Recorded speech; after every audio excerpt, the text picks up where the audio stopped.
Under Capitol Hill's scorching lights, Jasmine Crockett unleashes the evidence that blows apart Melania Trump's fantasy life. Leaked contracts, hush payments, and secret deals turn the First Lady's dream into a scandal. Every screen in America stops cold. What shocking truth just burned the mask off the Trump marriage? Stay with us. This is a story worth every second of your time. The hearing room blazed under white lights, turning Congress into a stage. Cameras clicked like gunfire, red microphones blinked, and the silence pressed on every chest. Reporters leaned forward, waiting for the first strike. It felt less like a hearing and more like Judgment Day. Jasmine Crockett sat still, posture perfect, a thick red-tied file before her. Her eyes locked on Melania Trump, unblinking. Across the table, Melania, in a dark blue dress, hair pulled tight, gloves gripping a small purse like a weapon. She spoke first, her voice ringing clear. "I am here not to justify myself, but to remind this nation that I have fulfilled my duty as a wife, a mother, and a first lady." Jasmine's tone cut through the air like a blade. "Then tell us, Mrs. Trump, does that duty include signing a contract to stay silent?" The cameras zoomed in. Every heart in the room stopped. The drama had just begun. The silence after Jasmine's last words lingered like smoke. Then slowly she reached for the red-tied folder and unbound it. The sound of the paper sliding out was sharp, deliberate, like a weapon being drawn. She looked straight at Melania. Her voice was calm but cold enough to cut glass. "Mrs. Trump," she said, "in your prenuptial agreement, Section 4 is titled Exceptions. Do you remember what that section states?" The entire room leaned forward. The clicking of cameras had stopped. Every lens waited for the hit that everyone knew was coming. Melania didn't blink. Her reply was fast, defensive. "That document is private. I don't need to recall every single clause," she snapped, chin lifting higher, as if to reassert control. But her fingers tightened on the edge of the table, the gloves creasing.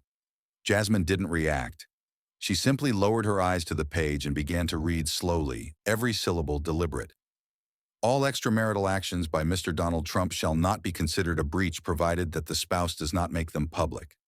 Her voice was steady, emotionless, like a verdict being read. The words hit the room like a gunshot. Melania's chair screeched against the marble floor as she shot to her feet. The crack of impact echoed off the chamber walls. She pointed directly at Jasmine, fury shaking her voice. "You have no right to read personal clauses of my marriage. What is this place, a Congress or a witch trial?" Her voice trembled on the edge of rage and panic. Reporters scrambled to type. Cameras swiveled to catch every expression. The crowd behind the barrier erupted into whispers that grew into chaos. Jasmine didn't flinch. She didn't even raise her eyes. She simply held up the paper for the cameras. "Zoom in," she said softly. On the large monitor behind her, the words appeared in bold print, "Non-disclosure regarding extramarital relations." The phrase glowed under the lights like a scar carved into history. Gasps rippled through the audience. Microphones crackled as journalists shouted questions into the void. The entire hearing seemed to tilt under the weight of that one line. Melania's voice broke as she tried to speak over the noise. "I stayed silent for my family," she cried, her accent thickening as emotion took over. "For my son, not for money." Her breathing came hard and fast, the control she'd practiced for years unraveling under the glare. Jasmine stood perfectly still, her hands folded on the desk. Then she spoke quietly, but with precision, sharp enough to still the room. "You just confirmed it yourself, Mrs. Trump," she said. "You stayed silent." But truth, she paused, her eyes locking on Melania's, cannot be contained inside a clause. The last word hung in the air like a final bell. The cameras zoomed tighter.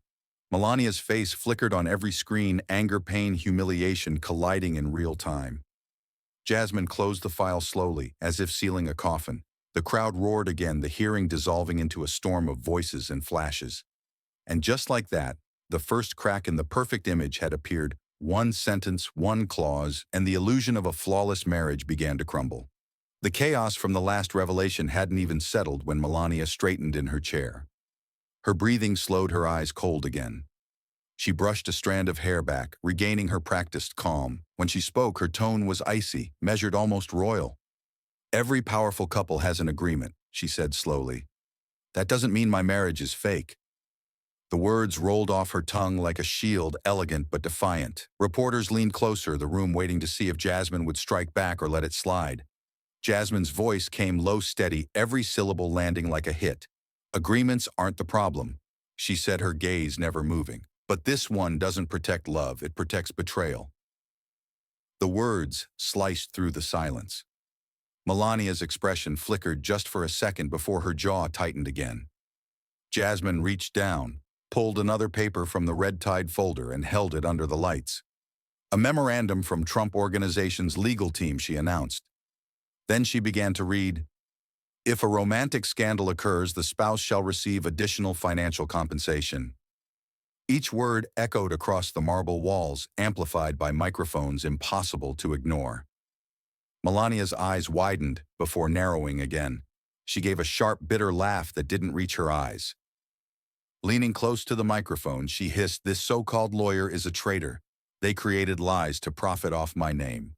I do not acknowledge a single word of that memo." Her gloved hand clenched into a fist as her voice cracked slightly at the end, betraying more than she intended. Cameras zoomed in, catching the tension in her jaw, the tiny tremor in her lips. The audience could feel it. Her composure was fraying thread by thread. Jasmine didn't react. She didn't raise her voice or point fingers. She just asked with quiet precision, "If those memos are fabricated, Mrs. Trump, then why do the payments match the dates when the press exposed each affair?" The question hit like a hammer. The crowd erupted into murmurs. The sound of typing filled the air again like rain. The lights glared down mercilessly on Melania's face. She blinked fast, the color in her cheeks deepening from poise to panic. Her fingers drummed hard against the table once, twice again, the rhythm growing erratic. Her voice failed her for a moment. The once impenetrable First Lady sat rigid, her chin trembling as she tried to form words. "Those are coincidences," she managed to say, but the conviction was gone. Jasmine stayed silent. Her eyes did all the talking. The sound of Melania's nails against the wood echoed louder than any gavel, each tap betraying her unraveling control. For the first time, the cameras caught not the image of a composed woman of power, but the cracks forming beneath it. Her pride, once her armor, was now shaking under the spotlight. The tension thickened, the audience could feel something breaking. And everyone knew the deeper truth was only beginning to surface. The tension from the last exchange still hung in the air like static, daring anyone to breathe first. Melania suddenly exploded, voice cracking wide open as she surged toward the microphone. "I do not need anyone to pay me to stay silent. I choose silence because I do not want to turn my marriage into a joke." Her heel slammed into the floor. The table shuddered. The mic rattled hard enough to squeal. A pair of lawmakers lifted their hands, calling for order, their warnings swallowed by the roar of cameras. The gavel struck once, then again, but the sound felt small against the storm she had just unleashed. Jasmine didn't flinch. She stood only with her gaze, spine straight, breath, even the red file untouched. When she spoke, it was measured and merciless. But Americans have the right to know, is this silence voluntary or priced? The sentence landed like a cold stone in a still pond, ripples of shock spreading to the back row. Photographers leaned in, pens scratched. You could hear the bright hum of the lights. Melania's jaw tightened, but the fight in her eyes fluttered. Then came the drop in altitude, sudden, raw, human. Melania pressed both palms to her face, fingers trembling against immaculate makeup, shoulders rising and falling as she tried to pull in air. When she lowered her hands, her voice had shrunk to a fragile thread. "If I speak, my family will be destroyed. He is the father of my son. What do you want me to do?" The chamber went still like a theater after the music cuts. No page flips, no coughs, just the fragile sound of someone breaking on live television. Jasmine's reply was not a strike, but a mirror. "This room isn't asking you to tear your family apart," she said softly, yet each word carried. "It is asking whether your silence belongs to you or to a price tag." The line hung between them, terrible and clear. Melania's eyes flashed not with anger now, but with the panic of a person cornered by two doors, truth on one side, consequence on the other. Her knuckles tapped the wood, a metronome for dread. A senator leaned toward his mic and urged restraint. The chair answered with a clipped reminder of decorum. The noise outside, the hearing text alerts, push notifications, anchors clearing their throats, felt like a tide pressing at the doors. Inside, every gaze stayed fixed on the small rectangle of space between two women, one demanding clarity, the other clinging to the last defenses of a private life. Melania's breath hitched again. Her voice wouldn't come. And in that silence, the room understood this was not only defiance, it was despair, finally showing its face. The gavel hovered, then lowered as the chamber braced for the next revelation. The chamber was still vibrating from Melania's last plea when Jasmine turned, slightly hand-hovering over the control panel. A single tap and the large screen behind the dais flickered to life. The first image snapped into focus. Trump at a glittering Mar-a-Lago party arm angled toward a runway of lights, a model laughing beside him as champagne flutes caught the flash. Another tap, and a split screen appeared, Melania and Barron stepping out into a gray New York morning, bundled coats, paparazzi bulbs popping like hail. Gasps rippled through the seats, even the gavel paused midair. Jasmine's voice stayed steady as stone. "If that is a happy marriage, why do you two always live apart?" Jasmine asked, letting the question hang under the white lights. The slideshow ticked forward: a weekend gala in Palm Beach, a school entrance in Manhattan, late-night dining room at the club, a quiet elevator bank in a Fifth Avenue tower. Reporters typed hard enough to shake their desks. Producers mouthed, "Freeze that frame." Melania's nameplate glinted in the glare as she stared up at the proof translated into pixels. The gap between the coasts suddenly felt like a canyon. Melania slammed both palms on the desk once, twice, 3 times, the sound ricocheting off wood and marble. "Don't touch my son. I am a mother, and I have protected Barron from all of this.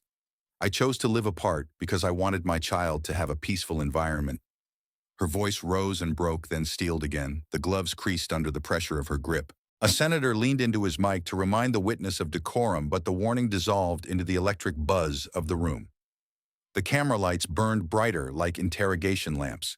Jasmine did not retreat. She clicked to a timeline, overlay dates, headlines, flight logs, and kept her eyes on Melania. Or because the clause allowed Mr. Trump to live another life, she asked, each word measured, each syllable a step closer to the edge. On the screen, arrows connected weekends in Florida to weeknights in New York, an empty chair at one table to an empty seat at another.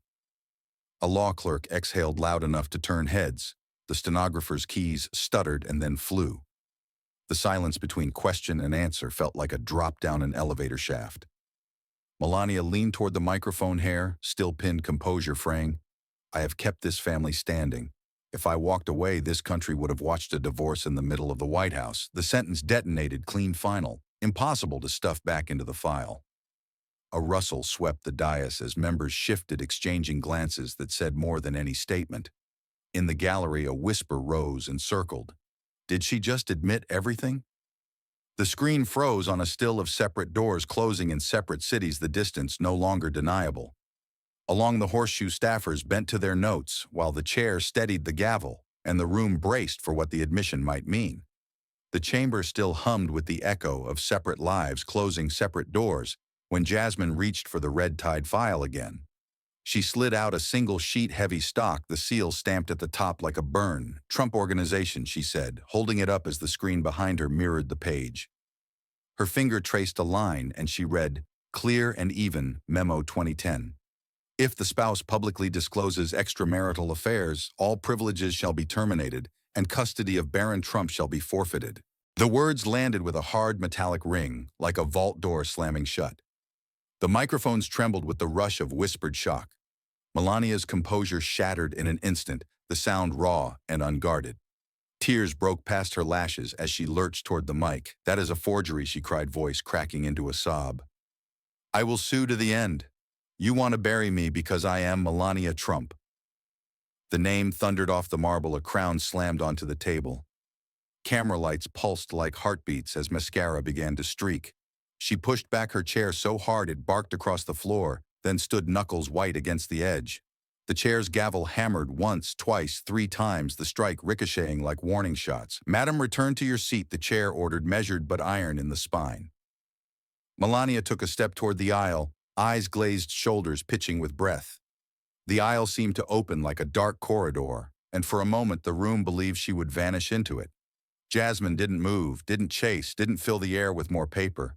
She just spoke slowly, each word placed like a stone. "Walking out is also an answer," she said. "If you stay, you still have the chance to face this." The line did not accuse it, pinned reality to the floor. The room stopped rustling. Even pens stilled mid-scratch. Melania halted as if a wire had caught her at the ribs. She turned, the fight gone slack in her shoulders, and blinked hard as fresh tears smeared the black beneath her eyes. She took 2 unsteady steps back, the small purse bumping against her hip, and lowered herself into the chair that now felt more like a dock. "I am here," she managed, voice frayed to threads. She did not raise her chin. The lights found the downward tilt and held it. The memo remained frozen on the screen, stark and unforgiving, while the gavel settled and the murmurs died to a hush.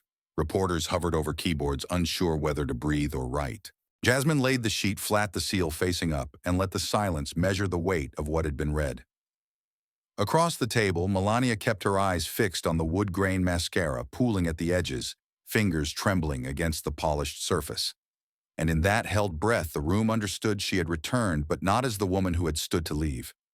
The memo still burned on the screen when Melania sank back into her seat, mascara-smudged breath unsteady, the chamber holding its breath with her. Jasmine rose from her chair and took 2 measured steps forward, the red-tied file left behind like a spent round. The lights caught the steel in her eyes. The microphones hummed as if bracing for impact. She didn't raise her voice, she honed it. A real marriage does not need an exception for infidelity. It does not need a price list for silence. It does not need secret memos. That is not love. That is a contract. The words rang like a verdict, and even the air seemed to tense around them. Melania lurched toward the microphone, desperation breaking through polish. Her palm struck the grill with a thud that rattled the stem. "No, I love him. I love him. You cannot take my love away," she cried, voice rasped raw. The chamber flinched as the echo bounced off wood and marble, rolling back over the dais like a wave. Staffers froze mid-keystroke. The gavel lifted but did not fall. For a heartbeat, her proclamation hung there, naked, bright, and doomed. Silence spread heavy as a curtain. The senators watched without blinking. The press held their breath like divers trapped beneath glass. Jasmine did not press, did not pile on. She let the room absorb the fault line that had just opened. Melania's chest hitched, and the heat of the lights caught the sheen at the corner of her eyes. Somewhere in the gallery, a camera motor whirred, a mechanical witness to a human collapse. The microphones picked up the smallest sound, her shaky exhale, a torn edge of belief. Then came the images that will not wash off. A lens closed the distance in a single ruthless slide, lipstick blurred at the edges. Lashes wet, a trembling hand, clawing for the table's straight, safe line. The frame found the white half-moon of her grip against dark wood, the tiny tremor you would miss unless you were this close. The glamour fell away like guilt. The story she had carried for years caved in beneath the lights. On 1,000 screens, the American dream slumped into something painfully human and painfully public, and across a nation that had watched from couches, offices, diners, and pews, millions saw the glittering myth go dark. The silence that had filled the hearing chamber had barely faded before it was replaced by a different kind of noise, the echo of replay. Within hours, every television network in America had cut to the footage. Every headline carried the same explosive line, the infidelity clause, the White House marriage secret. The video played on a loop, framed like an autopsy of truth. On one side of the split screen was Jasmine Crockett, standing tall, voice steady. On the other was Melania Trump, trembling, her words cracking under the pressure of the lights. The caption below pulsed like a heartbeat: "America reacts to the fall of a first lady." By prime time, the clip had become national obsession. Every talk show opened with the same 3 seconds, the scream that had split Washington in half: "I love him, I love him." Melania's voice, wild and breaking, filled every living room. Then came the cut. Her smudged mascara, her red lipstick smeared against pale skin, the hollow look in her eyes. Late-night hosts didn't joke. They paused as if the performance had sucked all the humor out of the air.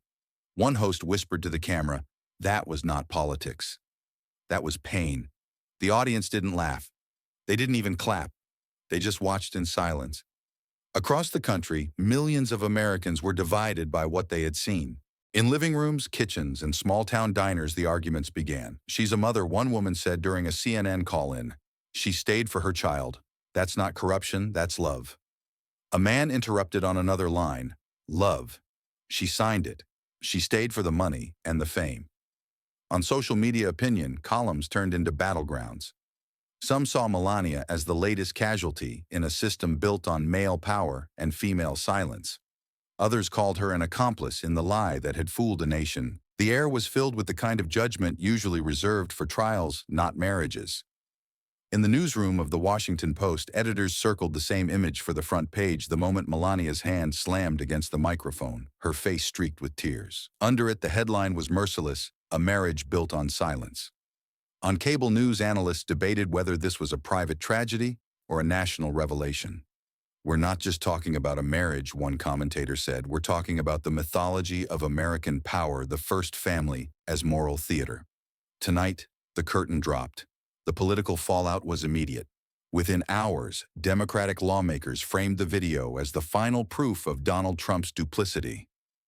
"A man who treats a vow as a business clause cannot be trusted with a constitution," one representative declared on the House steps. Jasmine Crockett's calm face, frozen in the moment of her final line, "That is not love.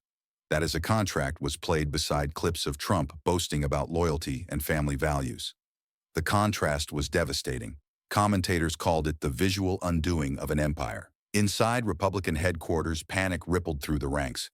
Staffers drafted statements calling for respect of family privacy, but few believed them.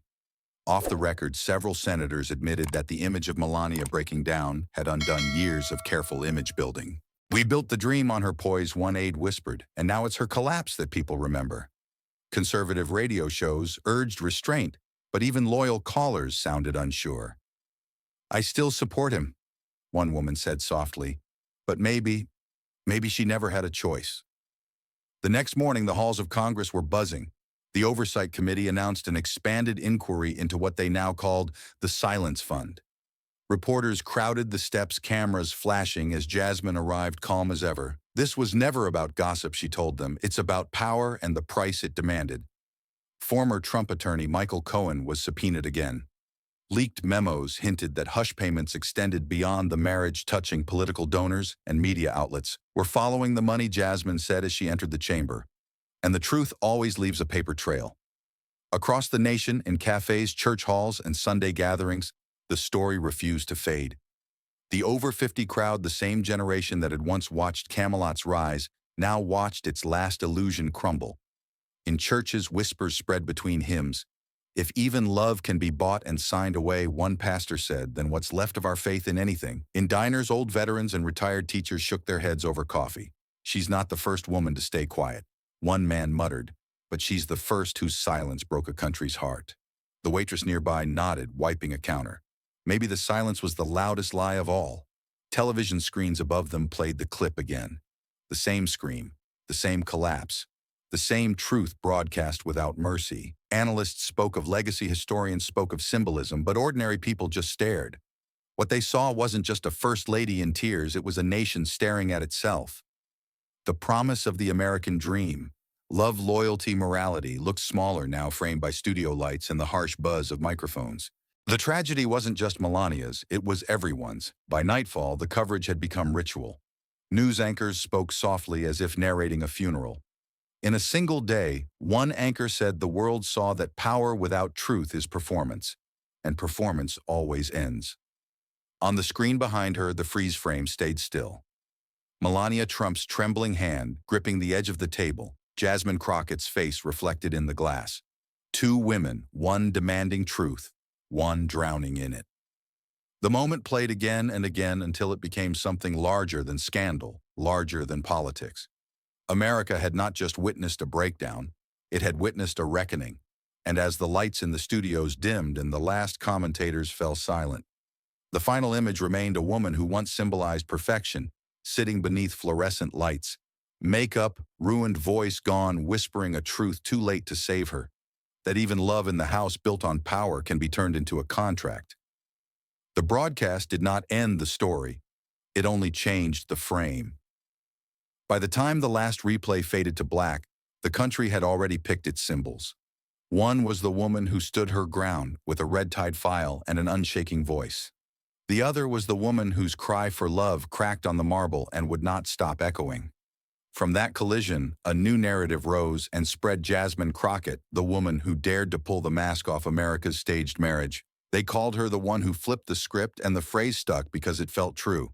Crowds gathered outside courthouses and campuses, not chanting a party line but repeating a plain sentence: "Truth is not a clause." Editorials praised her restraint, how she did not gloat, did not shout, did not turn cruelty into spectacle. She read the words and let the words do the damage. She made the chamber feel like a mirror, and the country stared at itself longer than it wanted to. Young organizers clipped her lines and passed them around like a civic catechism. In classrooms, teachers played the exchange and asked students not who won, but what mattered. A real marriage does not need an exception for infidelity, she had said, and the room heard it as more than marital counsel. It sounded like a standard for public life, an expectation that promised something difficult and clean.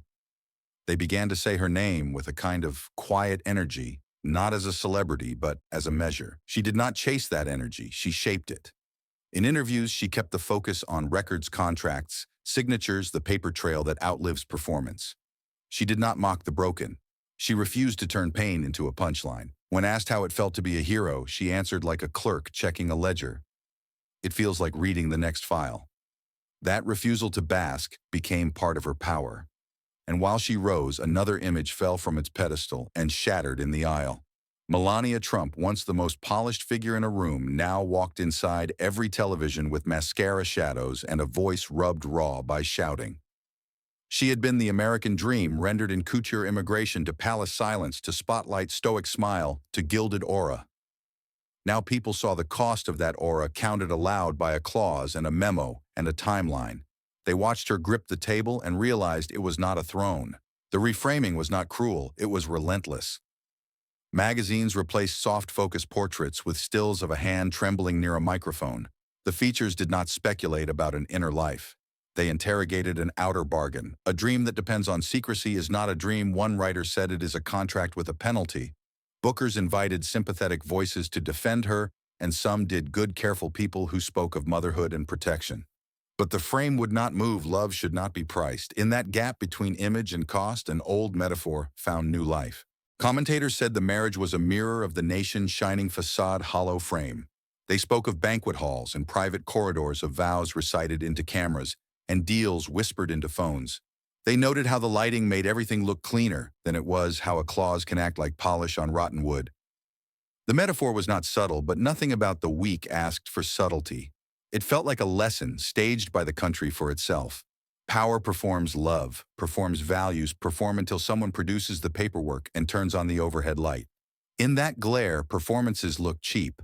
So the analysts said what neighbors were already saying across fences and pews: if the most photographed marriage in the nation can carry a non-disclosure regarding extramarital relations, what else has been tucked into the fine print of public life? People were not guessing. They were decoding. Jasmine's new role hardened day by day, not as a crusader but as a standard-bearer. She became shorthand for the demand that contracts stop pretending to be vows. When she walked into a room, reporters noticed that the air changed. The temperature dropped from gossip to record. She spoke and copy editors reached for the clean verbs: show, read, prove, ask. The country did not cheer the way it cheers a touchdown. It exhaled like a patient who finally saw the scan. Meanwhile, Melania's role flattened into a shape no one wanted and yet everyone recognized. She stood not as villain or saint, but as a symbol of a bargain too large for one person to carry. When she spoke in her own defense, "I am a mother," people nodded at the truth and still looked past it. The narrative was not fair. Narratives never are. But fairness was no longer the currency. Transparency was. The camera does not correct for heartbreak. The political class adjusted because the public refused to. Pollsters found that voters who did not care about policy details still cared about the difference between a promise and a price. Clergy preached sermons about covenant and contract the way one binds the heart and the other binds the hand. Social workers held small circles where people spoke about secrets they had kept for the wrong reasons and the right ones. At kitchen tables, couples read their own agreements with fresh eyes, not to break them, but to ask whether they were still worthy of being called vows. In one town hall, a retired judge stood to speak and set the room at attention. If the highest house in the land writes a clause to excuse betrayal, he said, then we have accepted that power is entitled to a private set of rules, and once that settles, justice becomes a matter of lighting and angles. The line did not go viral. It went inward. People carried it in their pockets like a folded verdict.